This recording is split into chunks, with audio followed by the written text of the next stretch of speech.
তো খেতে যেমন সুন্দর, দেখতেও তেমন অসাধারণ লাগে এই রেসিপিটা। তো একবার হলেও বাড়িতে বানিয়ে খাবেন, খুবই দারুণ লাগবে। তো আমি আজ বানাবো টমেটোর মিষ্টি চাটনি। তো নমস্কার বন্ধুরা, সুমতি রান্নাঘরে আপনাদের সকলকে স্বাগত জানাই। তো প্রতিদিনের মতো আজও একটা নতুন রেসিপি নিয়ে চলে এলাম। তো এখানে নিয়েছি আমি 9টা টমেটো। তো আমি এখানে লাল লাল দেখে টমেটোগুলো নিয়েছি, আর এখানে আমি টমেটোগুলোকে কেটে নিব। তো এখানে আমি টমেটোগুলোকে এইভাবে লম্বা করেই কেটেছি। তো আপনারা চাইলে আপনাদের যেরকম খুশি সেরকমভাবে কাটতে পারো।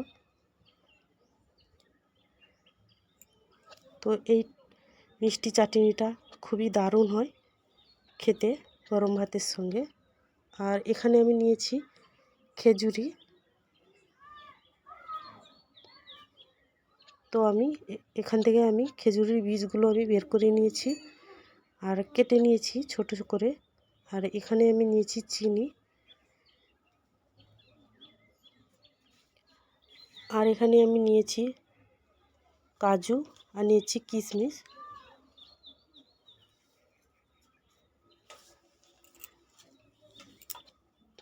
তো আমি কড়াইটা বসিয়ে দিয়েছি, কড়াইটা গরম হয়ে গেছে। এর মধ্যে আমি কাজুগুলো দিয়ে ভালোভাবে হালকা করে ভেজে নিব। আর এর মধ্যে আমি কিশমিশগুলোকে দিয়ে দিলাম। তো একসঙ্গে আমি এটাকে হালকা করেই ভেজে নিব।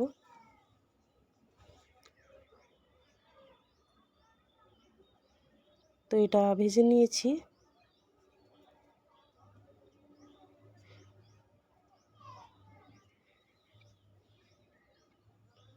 তো এটাকে আমি এবার তুলে নেব।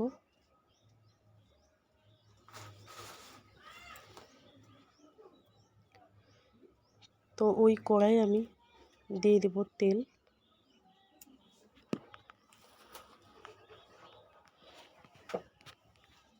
তো এই রেসিপিটা যদি ভালো লাগে অবশ্যই লাইক, কমেন্ট, শেয়ার।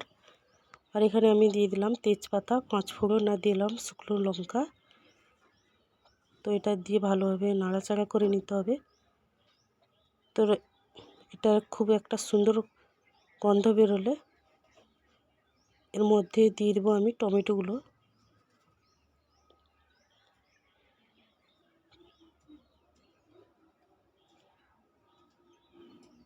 তো এর মধ্যে আমি দিয়ে দেবো 1 চামচের মতো আমি দিয়ে দিলাম লবণ। লবণটা দিয়ে আমি এটাকে ঢাকনা মেরে দেব।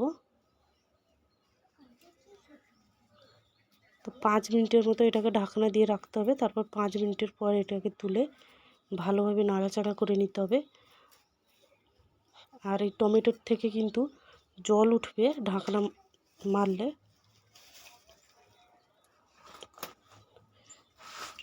তো আমি টমেটোগুলোকে ঢাকনা দিয়ে আবার কিছুক্ষণ তুলে নিলাম। তো এই রান্নাটা কিন্তু আমি ঢাকনা দিয়েই পুরোটাই রান্না করব। তো আবারও ঢাকনা দিয়ে দিলাম। তো ঢাকনাটা তুলে আবারও ভালোভাবে নাড়াচাড়া করে নিতে হবে। তো এখানে কিন্তু আমি কোনো হলুদ ব্যবহার করব না। তো আমি টমেটোগুলোকে ঘাঁটাঘাঁটাই করে নিচ্ছি। আর এটাকে ঢাকা দিলেই এটা গলে যাবে টমেটোগুলো। তো আমার এই টমেটোর মিষ্টি চাটনিটা কেমন লাগলো অবশ্যই কমেন্টে জানাবে। তো এটা আমি ভালোভাবে ঘেঁটে নিয়েছি। তো আমি কিন্তু এখানে যে টমেটোর জলগুলো উঠবে এটা কিন্তু পুরো শুকিয়ে নেব। তো এর মধ্যে আমি দিয়ে দিলাম কাজু আর কিশমিশ, আর দিয়ে দিলাম খেজুরি, দিয়ে এটাকে ভালোভাবে মিশিয়ে নিতে হবে। তো এটাকে মিশিয়ে নিয়ে আবারও আমি কিছুক্ষণ এটাকে ফুটিয়ে নিব, কারণ এই জলটা পুরোই শুকিয়ে নিতে হবে। দিলে চাটনির কালারটাই খুব সুন্দর হবে।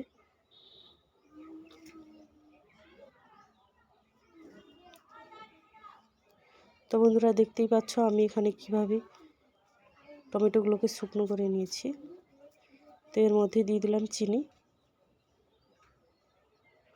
চিনিটা দিয়ে ভালোভাবে নাড়াচাড়া করে নিতে হবে।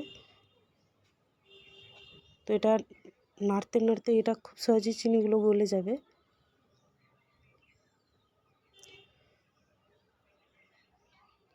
তো দেখতেই পাচ্ছ চিনিটা দেওয়ার পরে কি সুন্দর একটা কালার এসছে। তো এটাকে আমি আবারও ঘেটে নিচ্ছি ভালো করে।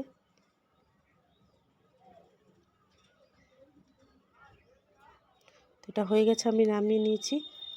দেখতেই পাচ্ছ খুব সুন্দর হয়েছে টমেটোর চাটনিটা।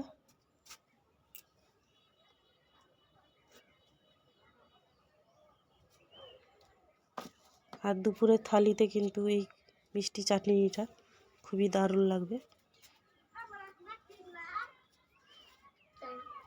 তো এখানে দেখতেই পাচ্ছ কতটা সুন্দর হয়েছে। তো কেমন হয়েছে অবশ্যই জানাবে।